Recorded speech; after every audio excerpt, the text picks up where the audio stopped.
Hello,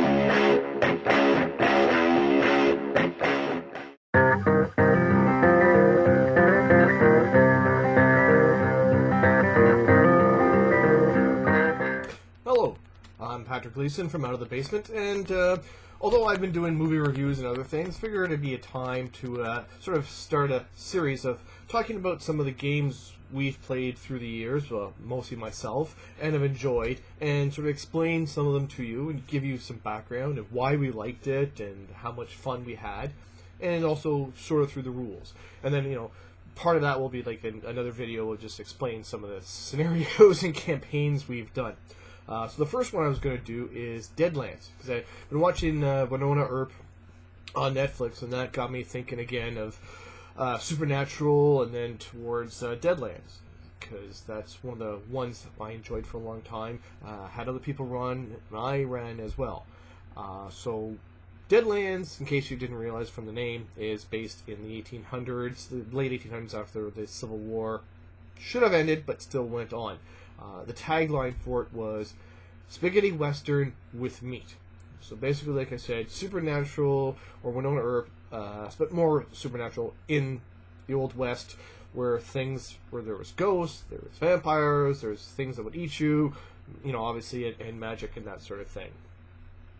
So the concept was during the ghost dance that the natives did. Now, okay, apologize, I'll stop right here. I know it's either American Indians or Native Indians and all that. I'm not trying to be insensitive or anything. I'm just, for the game itself, just what they called them was either Indians or natives. So I'll go with the natives for the American Indians. So there was historically there was a ghost dance that was done.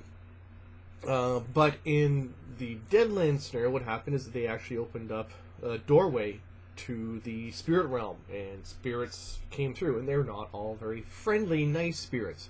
So this caused a massive disruption across the world. Deadlands is mostly focused on the Americans, mostly the United States, but some of Canada. Now, because the magic came back into the world, that caused a whole bunch of changes. So what you ended up with was the Civil War kept going on because of either zombies or magics or other sort of stuff. So as the South did not have the industrialization of the North in the real world, in the world of Deadlands it didn't matter as much, because they were able to use magical means and other sort of things to survive and keep the war going. So that meant that the North and South were busy fighting. In the meantime, the expansion west didn't quite happen as much because, well, the natives, with now power, they made sure they did not lose any more of their lands. So there became an area in the middle of the United States that is still native controlled. California had a major earthquake, and part of it broke apart and became small little islands or that sort of thing. And it's sort of disputed. It's still California, but it's more Mexican still than American, well, Northern American. But there is the competing ones between the North and the South as who gets there. Now, oil is not a big thing right now. The big power is what they call ghost rock. I'm sorry, I didn't mean to do air quotes, but it's ghost rocks. Basically, no one's really sure what's going on, but pretty much what it is spirits trapped in rock that you burn to get power.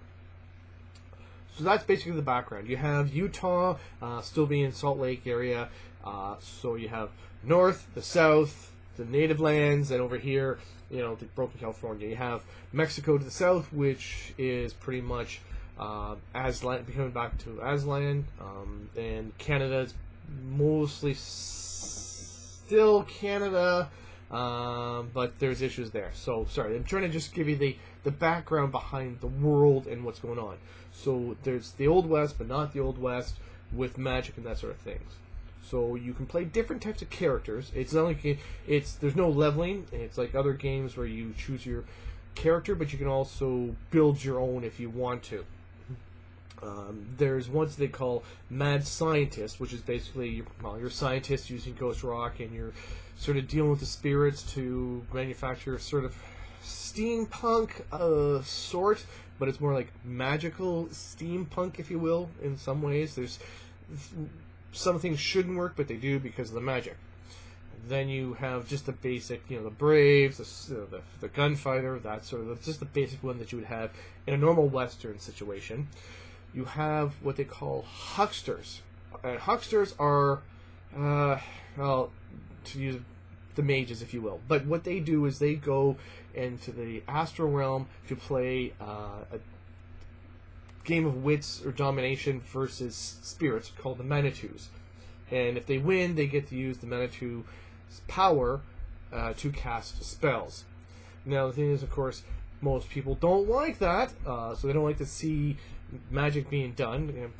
Call them witches and stuff like that. So they hide their craft behind cards.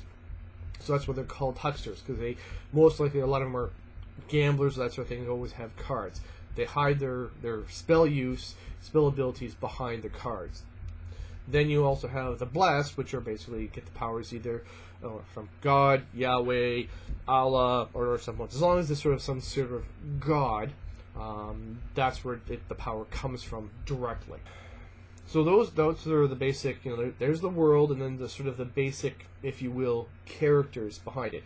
As I said, they called it spaghetti western with me because it's sort of that horror feel. So you're supposed to have the idea that you're in the Old West.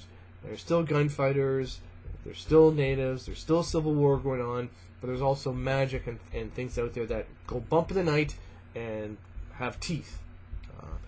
So you have all sorts of different critters. Yes, you have the werewolves, the wendigos, and all that things, as well as, from Tremors, you have sort of the worms, if you will, that go through the ground. And there are still Walking Dead, so zombies and that sort of thing. So those are the things that are out there that want to, eat you. So you're out there trying to survive. So, and as I said, you can either take one of those existing type characters and modify it, or you make your own.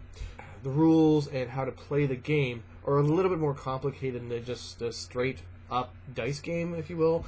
Deadlands, there's a couple different editions. The one I'm talking about is the second edition, not the one for Savage World. That's a different edition for different talk, maybe. I never actually played too much of that one. So we played mostly the Deadlands second edition. In that edition, you have cards, dice, and chips, poker chips. You draw the cards to determine how good your character is. Like, those are the basic stats. The dice, or the stat, is determined by drawing certain cards. That ace is better, spades are better. So a two of clubs is the lowest you can have, and ace of spades is the best. Jokers are wild, and they can be good or bad depending on the situation. So you draw the deck of cards. That gives you the character dice that you use for creating your character.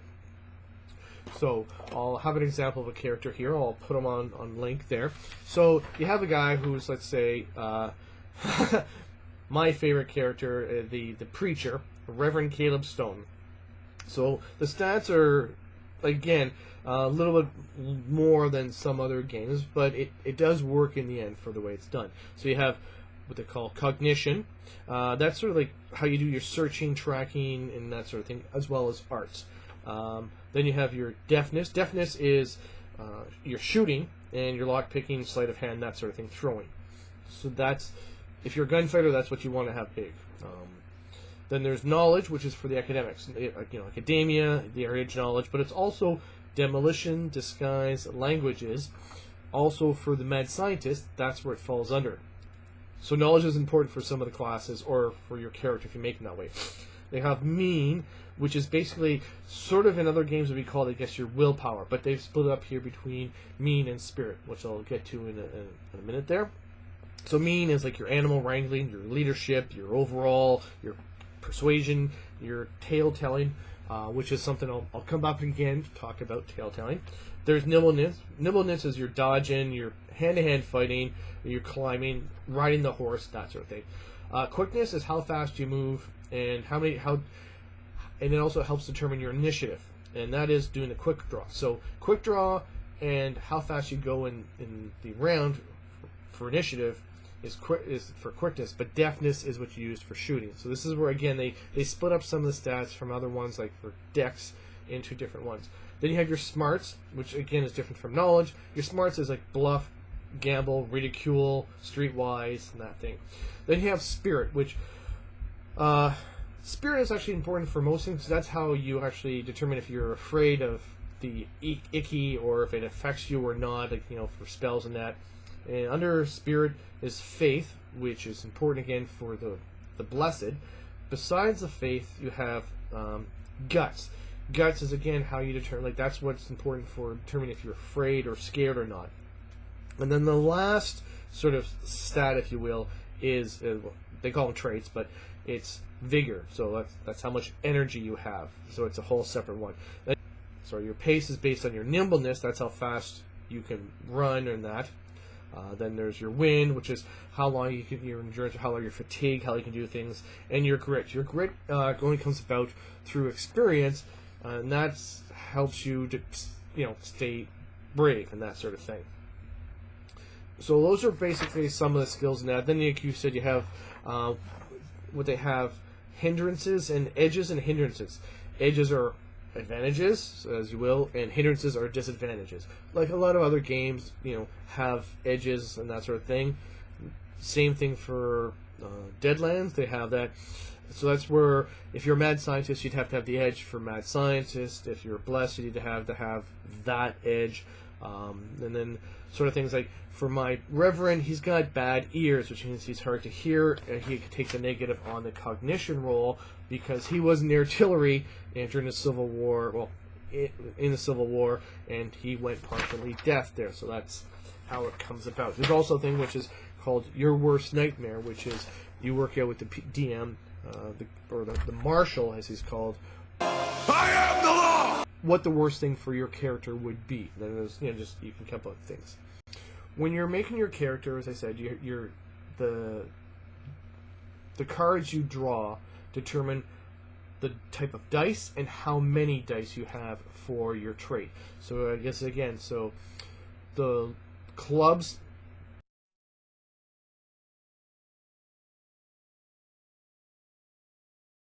on the number, it depends, like there's 2 dice, 3 dice, 4 dice. 1 to 4 is the amount of dice that you would have in the trait. So if you draw the ace of spades, that is 4d10. If you draw a joker, it's a d12. Then you draw another card automatically to determine how many dice you have.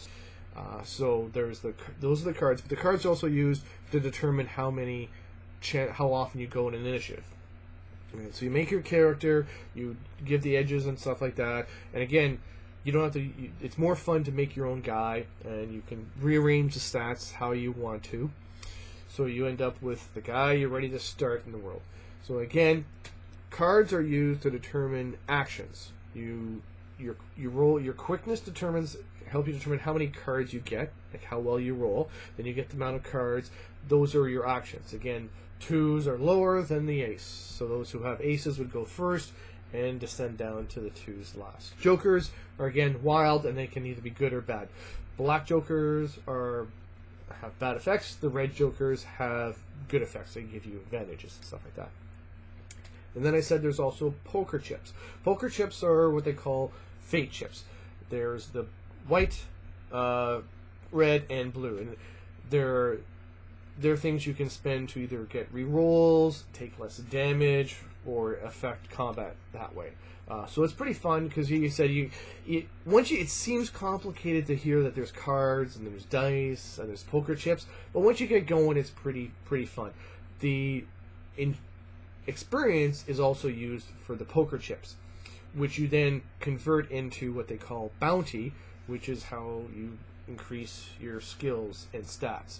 So you can either keep your fate chips to use in the next scenario if you think you're going to be in a lot of trouble to soak up wounds and that sort of thing, or you use part of them to increase your stats and your skills and stuff like that. Obviously, skills or aptitudes are used to raise, then stats, traits. So that's how the game pretty much is played.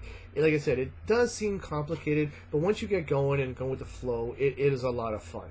Started playing with Eric, who's down in Waterloo, but he's the one who first started playing or running it, and we had a lot of fun. I ran, like I said, Caleb, my Southern Baptist boy, preacher boy, who saw something happen on the battlefield, heard the word of God, and went from Confederate States artillery boy to being the preacher. Didn't actually have any training or anything. I just picked up a Bible and was like, now I am a preacher man.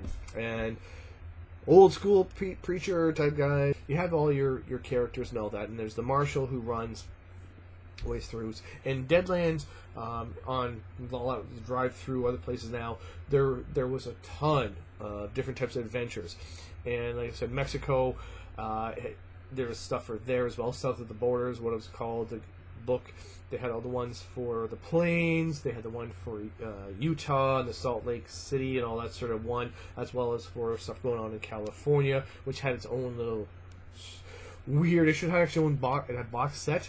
And now there's also a box game that was separate than Deadlands, but you could sort of combine the two together. So we got together and we played this for several years. I ran a full campaign from end to finish.